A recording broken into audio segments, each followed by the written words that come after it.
Want to learn how to drill the holes to use cam locks? I'll show how here today at the House of Hacks.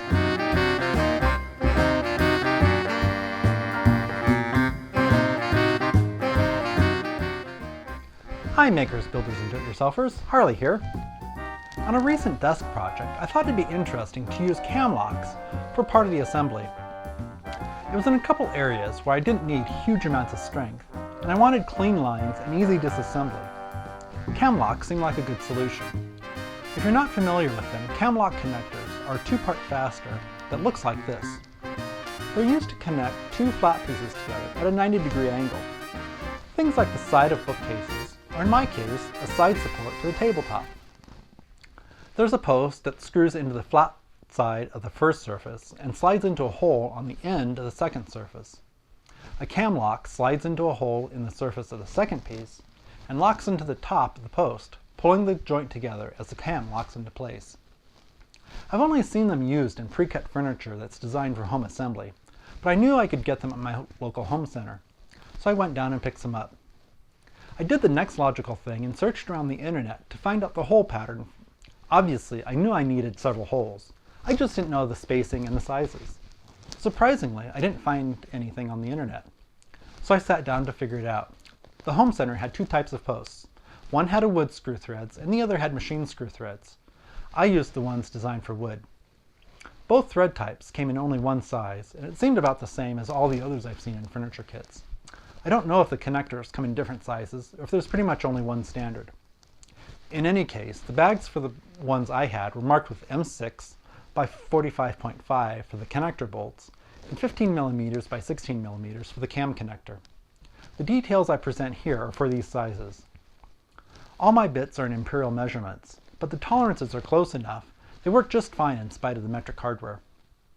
I used a drill press for all my holes to help ensure straight holes and a good fit. If you don't use a drill press, do your best to get the holes as straight as possible.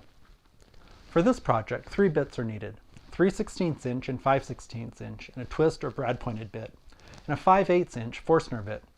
Use the 3/16 inch bit to drill holes for the post to screw into.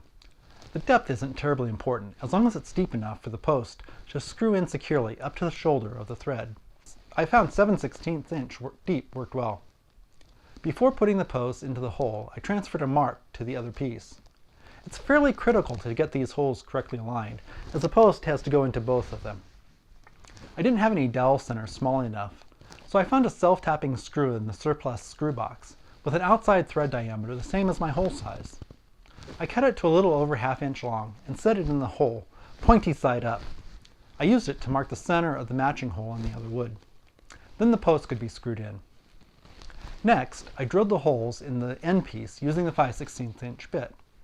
The holes need to be a bit over 1 inch deep. Again, the depth isn't critical, as long as it's long enough to go into the area where the third hole will be drilled. Finally, I drilled the hole in the side for the cam nut. Here I used the 5/8 inch Forstner bit. This hole is the most critical of the 3. The center positioning needs to be pretty precise for the cam to engage properly. Its center is the same as the one on the edge, and it's 1 inch and 5/16 from the edge. This puts the edge of the hole right underneath the top of the post. If it's too far from the edge, the cam won't engage, and if it's too close to the edge, the cam won't tighten against the wood. Its depth will vary depending on the thickness of the material and where the post is relative to the surface. It needs to be about 4mm deeper than the distance the center line of the post hole is from the edge. Once the holes are all drilled, it's ready for assembly. The post is screwed into the first piece.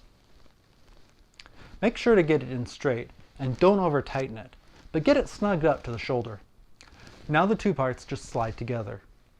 Finally, the cam is put in with the open side towards the top of the post and given a 180-degree turn with a screwdriver. If everything is done properly, it should lock down tight. I'd recommend getting 2 pieces of scrap material to practice on. Once you've done it a time or two, it's easier to proceed with confidence on the main project pieces. I'm pretty pleased with the way this worked. It took a bit to drill all the holes, but it provides a nice clean joint that's secure and easy to take apart for storage or moving. Thanks for watching, and until next time, go make something. It doesn't have to be perfect, just have fun.